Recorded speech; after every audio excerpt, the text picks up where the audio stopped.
Hello and welcome to this session of Class 9 Mathematics, and I'm your Anu for Angle Side Criterion of Triangles Chapter 7.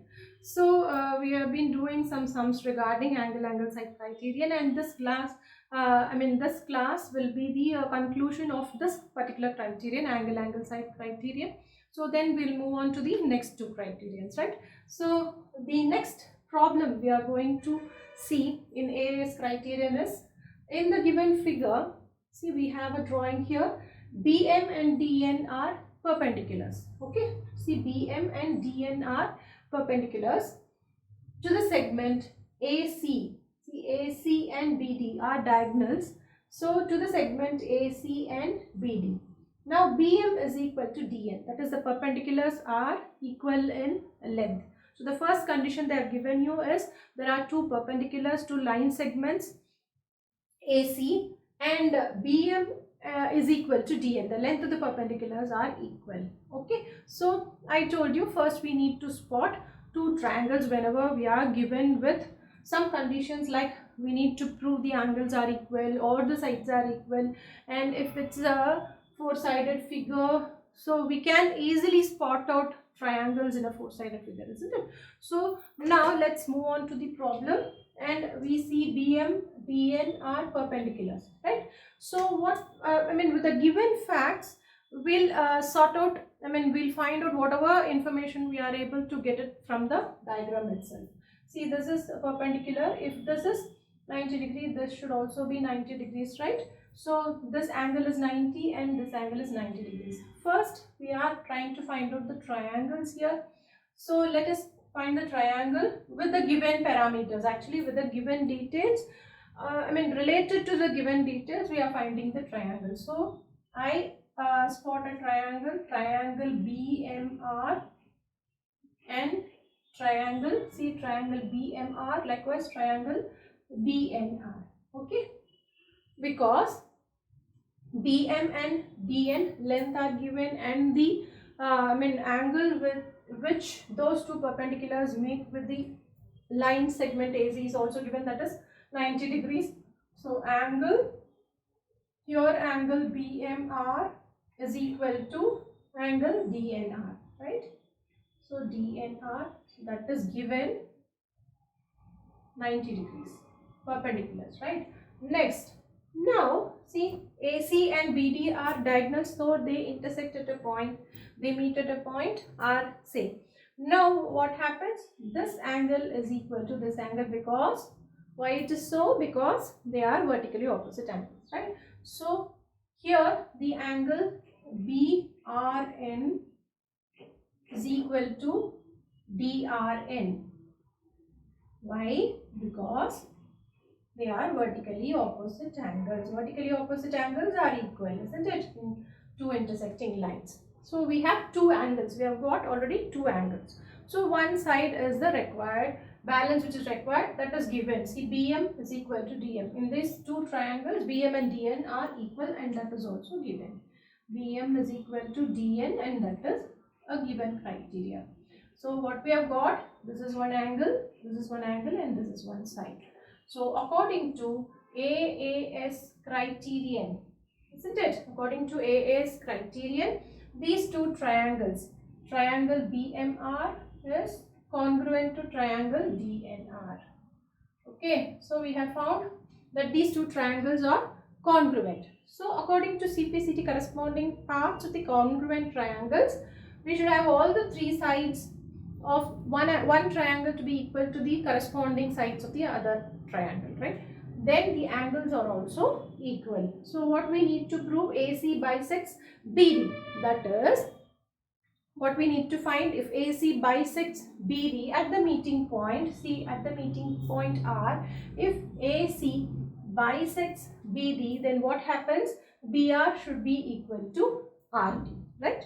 So that is what we are going to prove. Since these two triangles are congruent, according to CPCT, what happens? See, this angle is equal to this angle is equal to this, and sides, both sides are equal. So what happens is this side is also equal. So the corresponding side BR and DR are also equal. So since BR is equal to dr. According to CPCT, br is equal to dr. So this is equal to this. We say that AC bisects BD because AC cuts BD and these two are two equal halves, right? So we say AC bisects BD. So do you understand how do we prove, how do we arrive at the proof? The given condition by taking AA's criterion into consideration. We have two angles and one side equal. So according to AA's criterion, we have two triangles will be congruent, and according to CPCT, all the sides and corresponding sides should be equal. So therefore, BR is equal to DR, and thus we prove AC bisects B. Do you understand? So this is one kind of problem, and depending on the problem just we have solved just now, we'll move on to the next problem. So this is a similar kind of problem, so we are understanding very easily. See in this, the next figure, AP and BQ are perpendiculars to the line segment AB. So AB is given here and AP and BQ are perpendiculars. Just like the previous problem we have, see perpendiculars we have. So without moving to the question, we can see whatever information we have, we can take it down. See, this is equal to this, right? These two angles, because they are vertically opposite angles, just we have seen in the previous problem, vertically opposite angles are equal and these two angles are equal. Now we have two triangles like OAP and OBQ. There are two triangles, and in those two triangles we have two angles to be equal, right? Two angles to be equal. Now what is the condition given here? Another condition, AP is equal to BQ. Obviously AP is equal to BQ. See, AP is equal to BQ. So what do we have? We have an angle. See, these two angles are equal. Another angle and one side. So what do we have? We have OAP. The angle OAP is equal to angle OBQ because they are 90 degrees, right? They are perpendiculars. Next, the vertically opposite angle. Angle AOP is equal to angle BOQ. Why? Because they are vertically opposite angles. They are equal, right? Next, the length of the perpendiculars. AP is equal to BQ. That is given.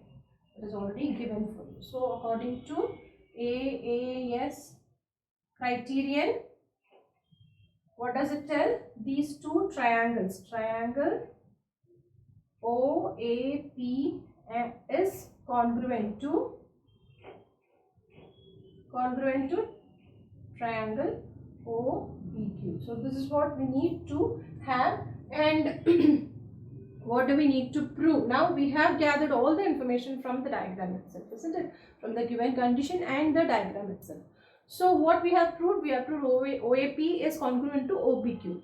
Now since both the triangles are congruent, we should have all the sides, three sides to be equal, of one triangle to be equal to the corresponding sides of the other triangle, and all the angles of one triangle to be equal to the corresponding angles of the other triangle also, right? So what do we have here? We have, see, AO is equal to OB, likewise OQ is equal to OP. Now we'll move on to the question. Prove that O is the midpoint of AB and PQ. Obviously, right? Because this AO is equal to BO and AQ is equal to OQ is equal to OP. So since this is equal to this and this side is equal to this side, O should be the midpoint of both AB and PQ. Now do you understand? According to AA's criterion, we can have any two angles and one side to be equal. Unlike SAS and ASA criterion, because we have in SAS, we have two sides and angle should be enclosed between. See, if we have two sides, this angle enclosed between, right? Likewise in ASA, if we have two angles, okay, so the side enclosed in between. But here, randomly we can choose two angles to be equal and one side, okay, any other side which is not enclosed within. So that is what this criterion means, AAS criterion. So we have seen some problems regarding AAS criterion. So with this I end this class. In the next class we'll be seeing SSS property, that is three sides to be the corresponding sides the three sides of one triangle, if it is equal to the three sides of corresponding three sides of the other triangle, then the triangle is congruent. And the RHS criterion, that is the right angle, hypotenuse and one side criterion. Okay, so that will also be easy for you, since we have seen all the three criterions here, major criterions we have seen. So those two will be very easy for you. We'll see it in the next class. Until then, keep revising. It's bye from Manu. Thank you.